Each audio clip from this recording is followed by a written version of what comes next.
मित्रों, श्री हीरालाल मिश्र मधुकर द्वारा संपादित नई सदी के स्वर भाग 2 में छपी कविताओं का मैं पाठ कर रहा हूँ।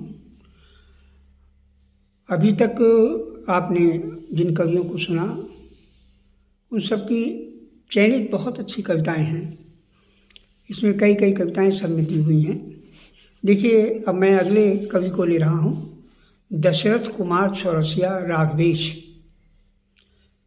ये वाराणसी के ही कवि हैं और इनका जन्म 2 नवंबर सन 1954 को हुआ।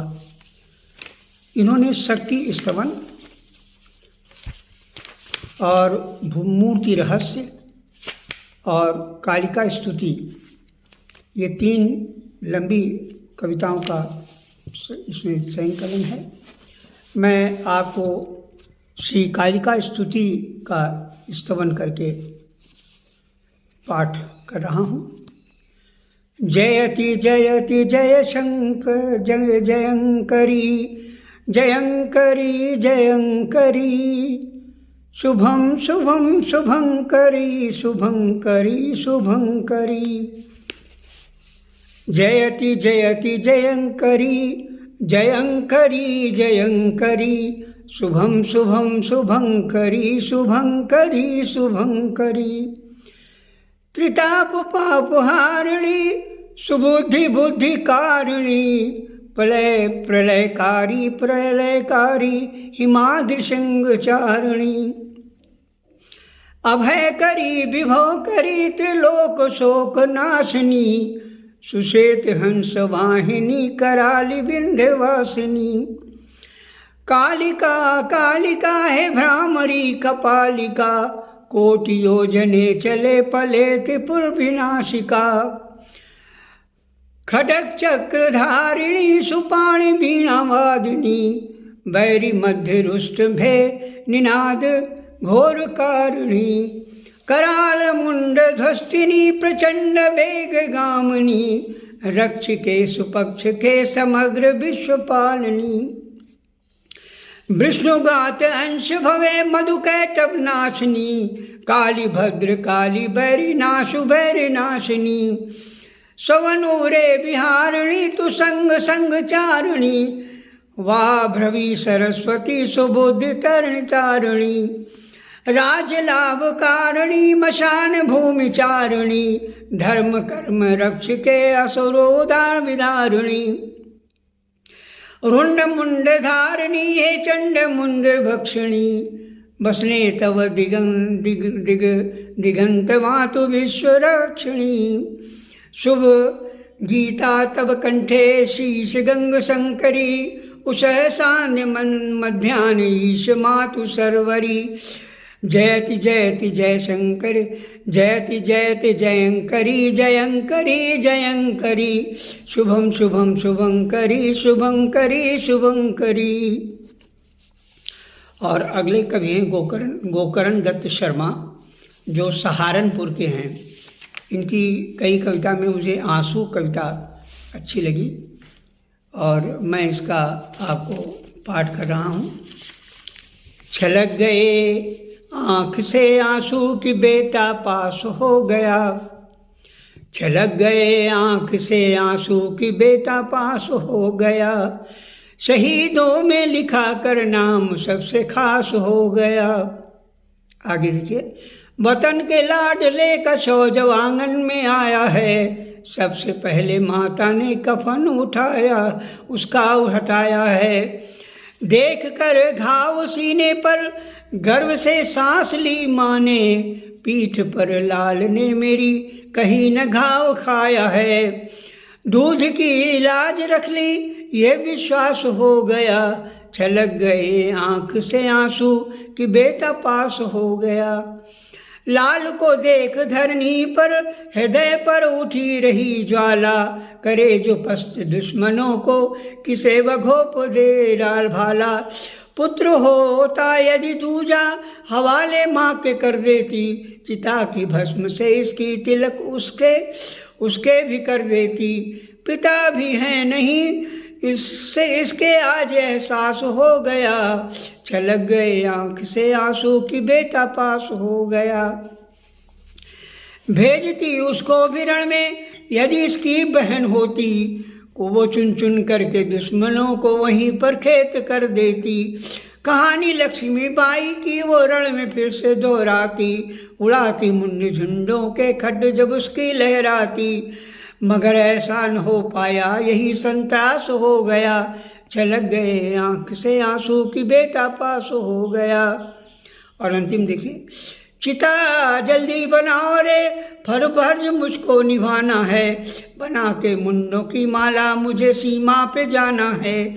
महाकाली महादुर्गा का फिर से रूप धारण कर वही भीषण समर का दृश्य जग को फिर दिखाना है। खड्ड खप्पर मंगाओ रे, बहुत परिहास हो गया, छलक गए आँख से आंसू कि बेटा पास हो गया। शहीदों में लिखा कर नाम सबसे खास हो गया, सबसे खास हो गया। और अगले कवि हैं श्री केशव जलान भाई जी। श्री केशव जलान भाई जी वाराणसी के रहने वाले हैं और इनकी कई कृतियां हैं और कवितांबरा पत्रिका में और नवोदय पत्रिका में संरक्षक तथा साहित्यिक संपादक भी हैं। ये बहुत अच्छे कवि हैं। इनकी गज़लें और कविताएं इसमें कई दी हुई हैं। मैं एक गज़ल इनकी पढ़ रहा हूँ। आए खेतों का मेरे कुछ भी जवाब आए, आए खतों का मेरे कुछ भी जवाब आए, मुर्दों की जिंदगी में कुछ इंकलाब आए। आए खतों का मेरे कुछ भी जवाब आए, मुर्दों की जिंदगी में कुछ इंकलाब आए। दिल में कसक न हो तो जीने का लुत्फ क्या है, दिल में कसक न हो तो जीने का लुत्फ क्या है। सीपी को तोड़ने के ही मुक्ता में आव आए, सीपी को तोड़ते ही मुक्ता में आव आए।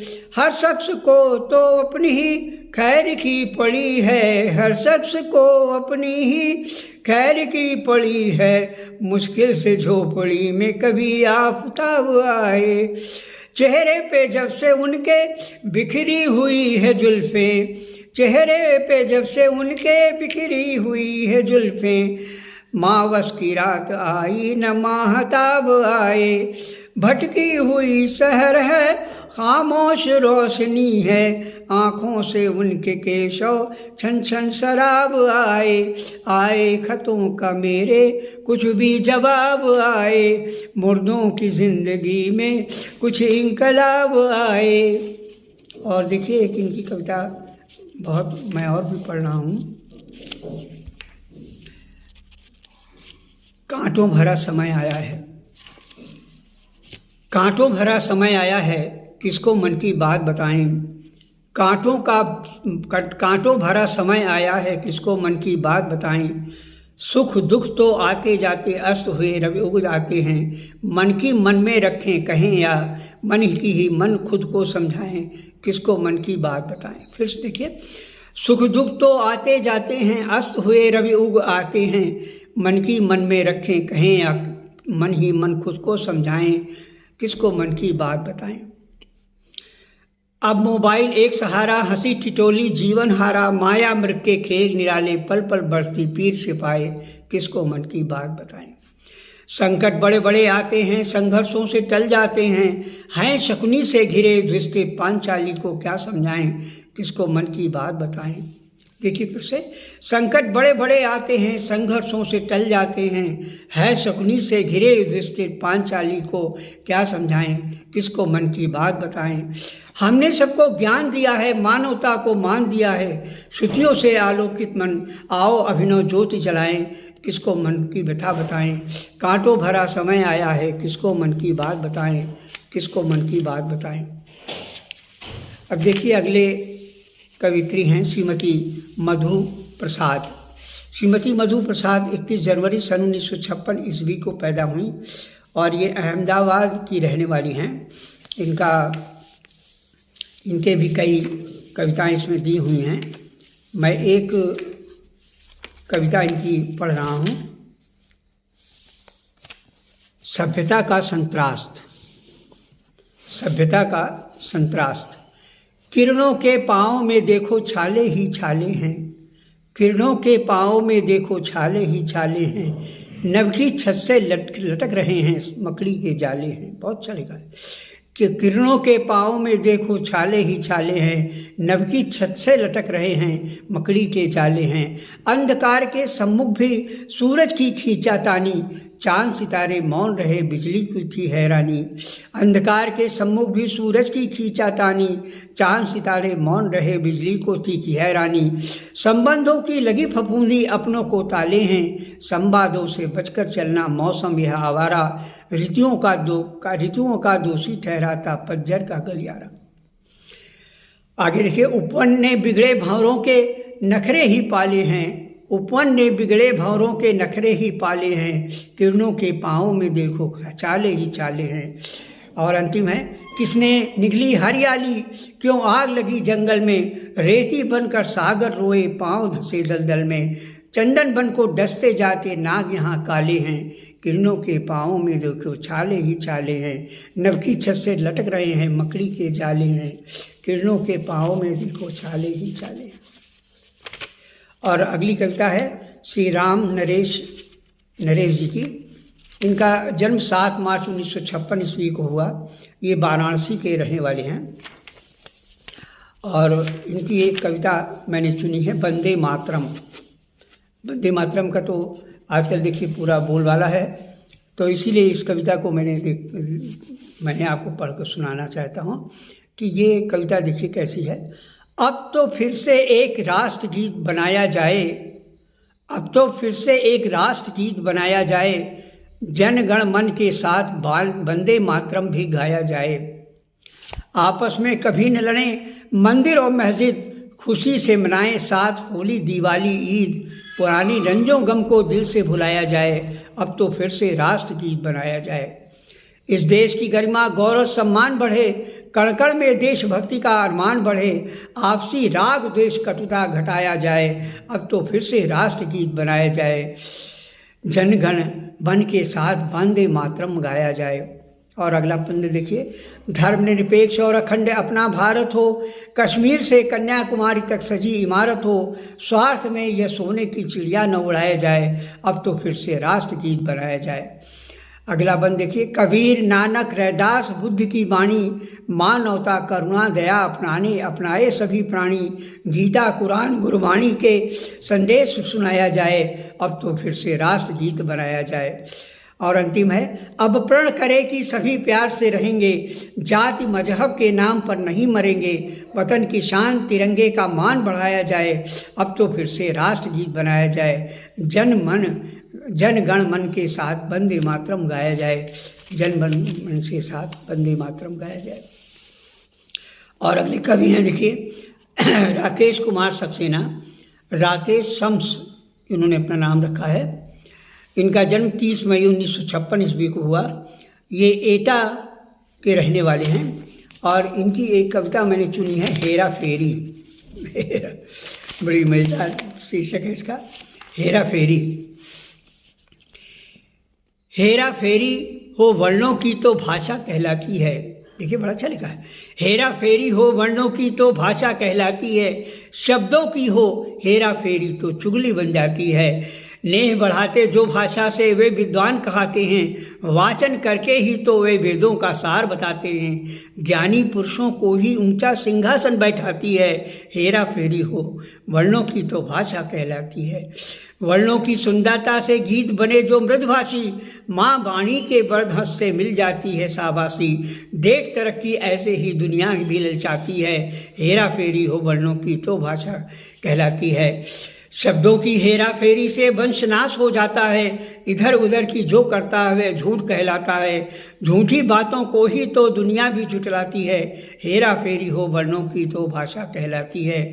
शब्दों के व्यंग्यवाड़ से तन जाती है तलवारें, अपना तो नज़र न आवे, एक दूसरे को ललकारें, कड़वी बात बीच में अब और बैर बढ़ जाती है, हेरा फेरी हो वर्णों की तो भाषा कहलाती है। और अंतिम देखिए, बचनों की हेरा फेरी से बचनों में बन जाते हैं, अनजाने दो प्राणी भी पति पत्नी कहलाते हैं। बेटी एक बहू बनकर के पूरा साथ निभाती है, हेरा फेरी हो वर्णों की तो भाषा कहलाती है। हेरा फेरी हो वर्णों की तो भाषा कहलाती है, शब्दों की हो हेरा फेरी तो चुगली बन जाती है, तो चुगली बन जाती है। इस तरह मैं अगले एपिसोड में फिर आपको अन्य कवियों को लूँगा। इसके लिए आपको बहुत बहुत धन्यवाद।